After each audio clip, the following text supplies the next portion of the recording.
Good morning, everyone. This is Kelly Hobart from Alpaca Direct, and I'm here on Technique Tuesday. I'm going to talk about a couple gift ideas that I'm working on for Christmas time, and I'm also going to be recapping our fair and how that went. It was totally wonderful this year. Anyways, those are the two things that I'm going to be talking about today, and I hope you enjoy all of the projects that I show you. And I'm just going to give you a quick look of some things we had in the fair. And one of the things that I really enjoyed was from Renee. She works for us at Alpaca Direct, and she has this beautiful crocheted blanket. And I'll hold it up so you can see it. And I think this was a pattern that was on Ravelry, but she did such a great job. Isn't it cute? And it's the ABC blanket on Ravelry. So everyone's starting to come online. Gloria, Does Jennifer. everyone see it? Jim, can you show everyone? Yeah, they can see I'm it. so proud of Renee. She did such a good job with her entries, and she worked so hard on all these projects that she entered in. So I was very, very proud of her. And I love being able to share our projects with the kids. So maybe the kids will want to learn how to knit and crochet. And I just think it's so fantastic. Also, when I was there, it was so awesome because I was standing in line to pick up projects, and I saw a large family. She had, this mom had like 6 little kids, and they were all similar in age, tiny little tots. And they were picking up their prize for their projects. The kids who had won prizes, you can actually earn a little bit of money, and they were very excited about that, and they were already talking about next year's projects. And so I thought it was so cute. It was so sweet. What a great mom she is to encourage her kids to be crafty and to enter things in the fair and learn how to make stuff. It's just fantastic. Anyways, I had a great time. And not only that, this year the fair was nice and cool. The weather was perfect, right, Jim? It was just a tiny touch of overcast. High 70s. A little bit of sun. Oh my gosh, it was beautiful. And what was neat this year about the fair, I think there's a new person that's in charge of the fair. And they had a lot of things that were free for the kids. So they had a game area so that I took Evie and she was able to play blocks with other toddlers, and she thought that was great fun. And then we saw people riding by on a huge bicycle with the huge wheels and stilts, and they had great big umbrellas over the whole thing. It was just really cool to see. It was fun. And the kids area for the petting zoo was free, so the kids could get in and play with the animals. There were lots of little goats and piggies and miniature ponies, and it was great fun. Plus, we really enjoyed the fair, right, Jim? Mm-hmm. Yeah, and like I said, it wasn't too hot. So if any of you are out there thinking about what you might like to enter for next year, I would highly encourage you to enter, because they give you these comment cards, and the comment cards are filled with instructions, maybe what we could have done better, or maybe what we could have improved upon. And I never think of the comment cards as a criticism. I think of it as a way for me to improve my skills. And so I totally love getting these comment cards. So I was going to show you a few more of the things. Oh, before I get started with that, you remember we were talking about the mosaic crochet blanket a couple weeks ago? Here it is. I finished it. I put a nice little scalloped edge on it, and this is using Encore, and it's machine washable. It's a worsted weight yarn, and oh my gosh, and it's nice on both sides. Isn't that cool? And Evie, my granddaughter, was already sleeping with it. I think she likes it. It is a winner. And so, anyways, Jim, can you do a close-up on the cute little scalloped edge that I did? And it was super, super easy. All I did was a single crochet, slip a stitch, and then 1, 2, 3, 4, 5 double crochet, and then skip a stitch and a single crochet, and then 5 double crochet into the next stitch, and so on and so forth all the way around. Except for on the corners, I did 7 double crochet, and that was the only difference. And it was a neat little border to do. I thought it was really fun, and it looks good again on both sides. So for those of you who like mosaic crochet, it's something to try. It's super easy. It's a 2-row repeat, meaning there's only 2 rows that you have to memorize, and you're good to go. So for those of you who are knitters that maybe want to take a look at crochet, you can easily do something like this. Easily. Non-knitters, non-crocheters can crochet something like that super quick. And that's on our blog, right? So Kathleen can post a link to it maybe. Kathleen can post a link to that. Kathleen, if you're there, thank you for posting the link. So that was a great, fun project that I really enjoyed. And you know what? After I washed that Encore, it's surprisingly nice. It is a super nice yarn, high value, very sturdy, and soft when it's washed. So for those of you who want baby items, Encore, worsted, way to go. Anyway, so I'm just going to show you a couple of the projects that I brought. I won't be able to show you all of them. This was the Entrechat one, and a little double knitting. And here's a couple things from Renee. She did this cute little washcloth, and she made up this purse on her own. And she used that, Judy's Magic Cast On to make this purse. So it's a seamless, see the bottom? That's Judy's Magic Cast On. So you can use Judy's Magic Cast On for all kinds of stuff. So learn that cast on. If you have never learned it before, I would highly recommend it. And she made this cutie little purse for her daughter all by herself. And a cowl. She put in a really cute little cowl. And that was really awesome. And we got, I don't know if you guys remember this wonderful hat, that colorwork hat that we did. And that was fun. And the Andrea Mowry pattern. That was one of our Andrea Mowry patterns for this year. It's kind of folded up so you can't see the whole thing. That was the shawl, right? What's that? The shawl or something? Yeah. It's the Golden Hour shawl. And this was also an Andrea Mowry pattern, and I got mom and baby, and then the these are all projects you covered during different Technique Tuesdays, right? Yes. And another Andrea Mowry pattern, doing brioche, and a baby one that I did with little booties in here.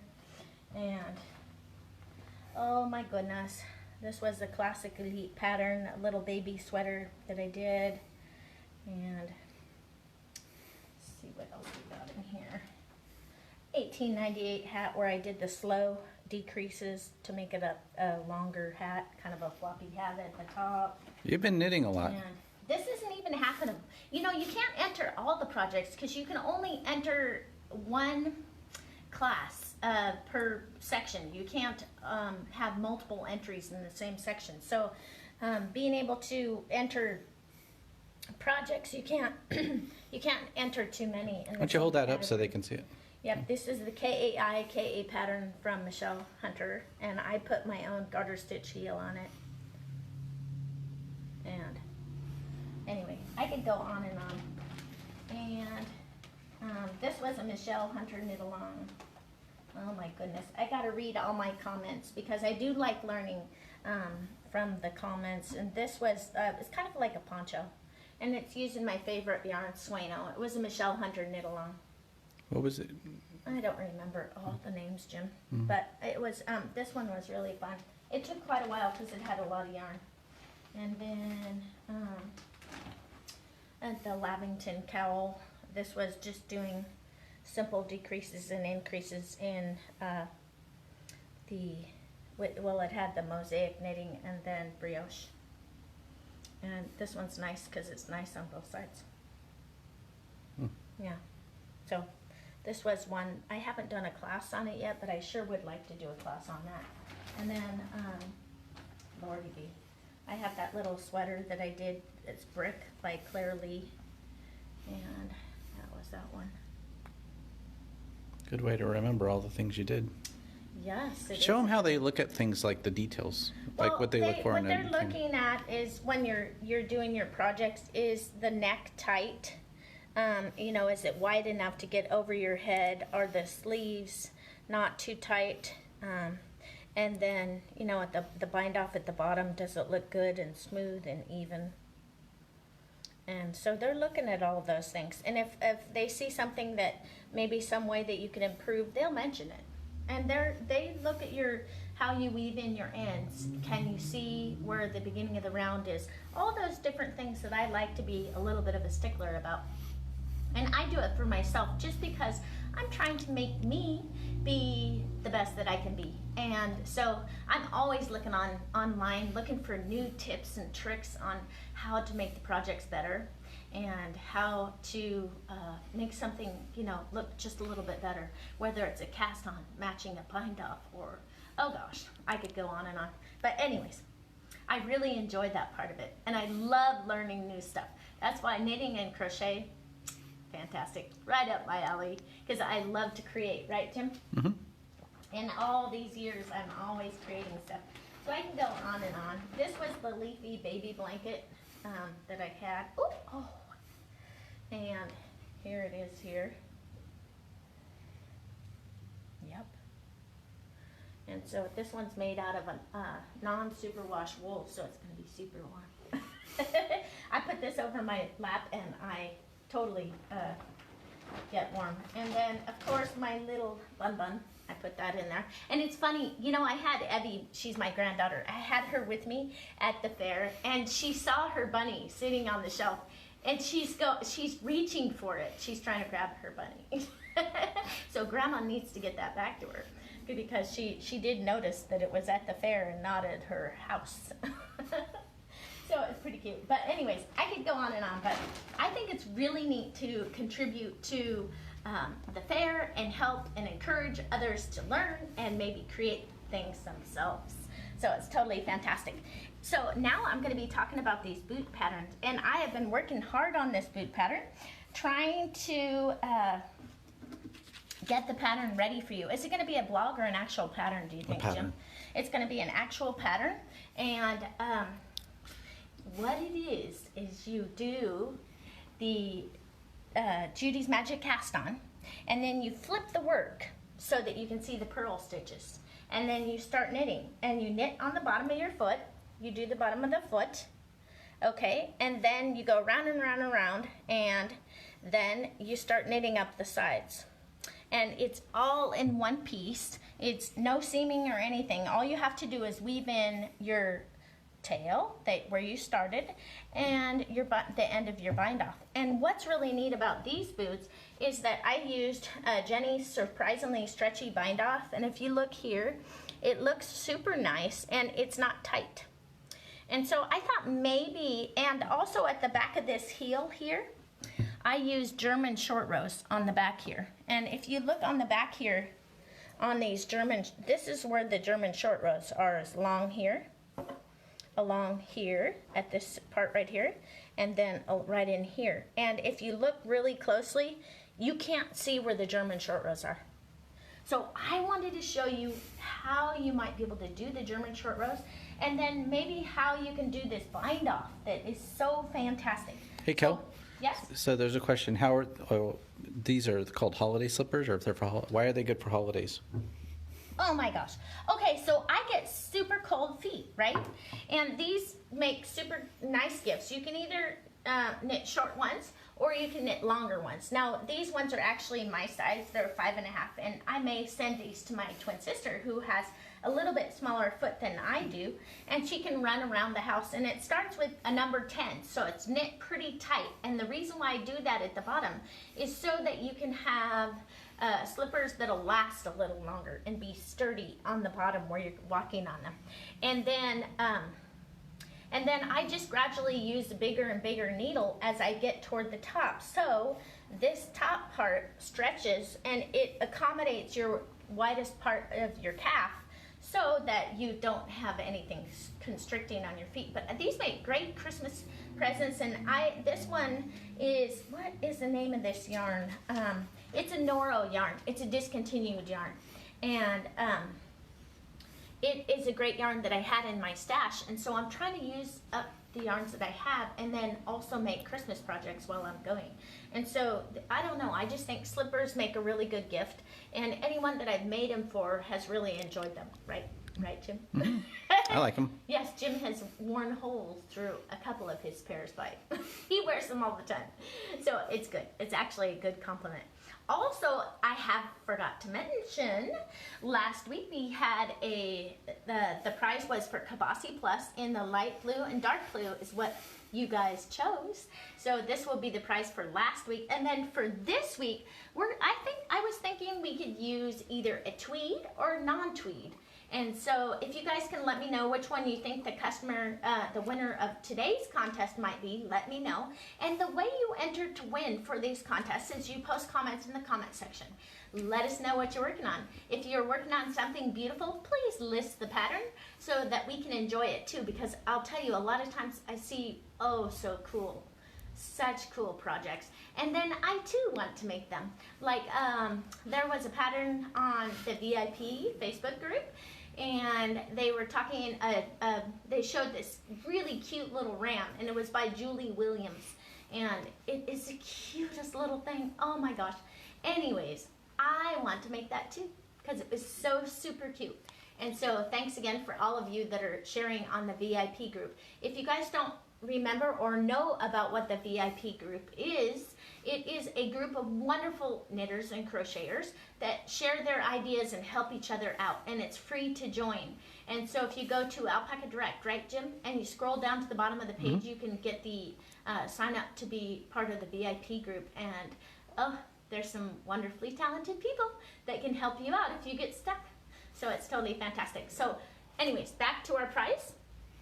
So why don't you say blue or green so that can... Blue or green. You guys let me know what you think the winner might like. I love this yarn. It's 100% baby alpaca by Plymouth Yarn Company, and it is a chunky weight yarn. So soft. I love it. Anyways, that's the prize for today. So now let me get back to our skills before we run out of time. Oh my goodness. All right. I think the first thing that I'll talk about is I'm going to talk about German short rows. So it's called German short row or a double stitch. And if you look at this right here, can you focus in on that right there? That is actually a double stitch that I've already done. And if you look over here at this side, do you see that V right there? That is also a double stitch that I've already done.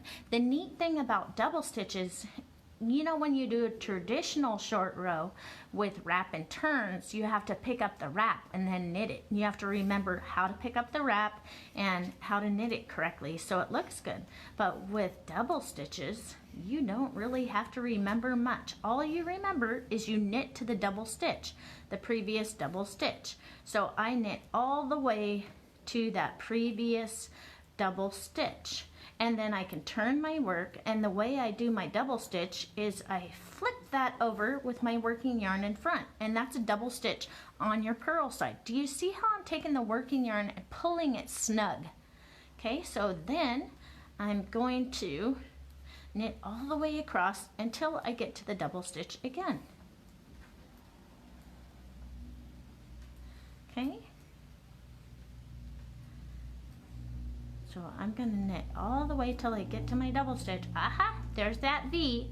Do you see that V right there? That's the double stitch. So then I turn my work and I put my working yarn in the front. Always have your working yarn in the front, whether it is a knit or a purl double stitch. And then you slip needle tip to needle tip, meaning this tip to this tip right through. Or you can call it purl-wise, whichever is easiest for you to remember. Now, pull your working yarn tight. See that V, how it's developing? And you want to keep it right there, and your working yarn is right in the position to do it. So I'll show you one more time. And then you kind of have the hang of how you do these German short rows. So I knit to the last wrap. Turn my work. Working yarn stays in front. Flip that up over the top and pull. Do you see how it's pulled tight and it's made a V? Now I'm going to purl to my double stitch, and so, and this is how you do German short rows. Let me just show you one more time. So you go there, turn your work, leave your working yarn in the front, flip that up over the top, pull it tight, and you can see the V. There it is right there, see? And then you just knit that next stitch, and that is how you do German short rows or double stitches. Now let's go on to our bind off. Our bind off is Jenny's stretchy, surprisingly stretchy bind off. And I am not really, I'm just going to show you with the work that I'm working on right now. I'm not ready to bind off yet, but I can take it out and redo my project later. So just knit one stitch, okay? And then you know that this is a knit stitch right here. And usually a knit stitch would be regular yarn over is front to back, but with a knit stitch, the yarn over is back to front. And then you would knit that stitch, and then you can either grab these two stitches together or you can grab one at a time. It doesn't really matter as long as you get it. So if this had been a purl, the yarn over would be front to back, but because it's a knit, it's back to front. And then you would knit one more stitch, and you just do this all the way across. See how it's starting to develop and it looks like knit stitches on top? So a reverse yarn over on a knit stitch, grab those second and third stitch in, or first and second depending on which way you're looking at it, and then reverse yarn over and just go across your work, doing it like that. Let me show you how to do it. If this is a purl stitch, you would do yarn over front to back, but because it's a knit, you go back to front. Then you would just work the next stitch. And that is how you do Jenny's surprisingly stretchy bind off. And then when I get to the end, I just pull my tail all the way out and then weave in my ends. And do you see how that has nice extra room in there, and it's not baggy, but it's stretchy, so you have no tight seam on the very edge of your work. So that is how you do that bind off. It's totally cool. So I would venture to say, if you haven't tried that bind off before, go ahead and give it a try. Jenny's surprisingly stretchy bind off is super nice on the edge of socks and anywhere that you need to have a bind off that is non-constricting. And what I like about it is it's a substantial bind off. It's from here to here, so it covers like a ½ inch. It almost gives you a decorative border. So I really like that bind off. I really appreciate when people come up with such great ideas to make your bind off look beautiful. But so that's what I'm working on right now, and I'm just kind of using a lot of yarn that I have in my stash and trying to make some beautiful gifts with it, and I am really enjoying doing that. And another thing that I love to make for Christmas gifts is hats. I love hats made out of alpaca. A couple of things I would remind you: if you're using alpaca to make a hat, make sure that you make it just a tiny bit snug, because alpaca over time does stretch out a bit. And so if you have a 20-inch head and you've made your hat measures 10 inches wide, it's gonna stretch out so it's too big, because it's already at 20 inches and your head's only 20 inches around. So keep that in mind, that you want a couple extra inches of stretch for your project, and to make it a little bit tight, knowing that it will stretch out. And alpaca, the reason why alpaca is so warm, it's a hollow core fiber. It is one of the warmest fibers in the world. It's also one of the softest fibers in the world. It's totally awesome. And that brings me to next month's project, right, Jim? The project for the knit club? Knit club. Give them a hint. It's going to be a hat. And I'm sure that you're gonna love it. I totally love it. I was thrilled. And so one of our staff members, Tara, has spent a lot of time designing this for us. And oh gosh, it's such a treat. I'm having a great time. I'm almost finished knitting mine. And I know our other staff members are all gonna be joining in, and they've actually signed up for the knit club so that they can do the project as well. So they're very excited. So anyways, okay, now I need to talk about the winner. Oh, Diane Linfield. Diane Linfield is the one that won this beautiful Kabasi Plus, and it is a cotton bamboo silk and elastic blend of yarn. It has a really nice twist on it, so it's a very durable yarn. Great for making little projects for babies. So I saw a little striped sweater. Kirsten, one of our staff members, that was knit this beautiful little sweater for our store, and it was so cute. If I had it here, I'd show it to you, but I think she's taken it home now. Anyway, beautiful project. And this lovely yarn goes to Diane Linfield. All you have to do is get in touch with us and give us your shipping address, and we can get that out in the mail to you right away. So you guys have a great week, and we are also going to be talking about this next week on our we're going to be talking about a project from Andrea Mowry, and I am going to be working on the stone crop pullover from Andrea Mowry. So that'll be the project for next week. And don't forget, you guys, you need to let us know if you would like the tweed or the non-tweed, right, Jim? Blue or green? Blue or green. Tweed or non-tweed. Anyway, this is wonderful baby alpaca. And that's the prize for this next week. So we will announce that on next week's Facebook Live and Technique Tuesday. So I think, was there anything else that I missed? I think I pretty much went through everything. Just that we're going to get the pattern. Somewhere they were asking about the pattern for the slippers. Oh yes, I love doing, you guys know how I love doing seamless slippers, and this has 3 different sizes in it, and I've been having fun making these. You can actually, boy, you can make this whole set in about 2 days, because the longest part is doing if you want a really long cuff, but because it's chunky weight yarn and it's 2 strands held together, it's a quick knit. It's totally awesome.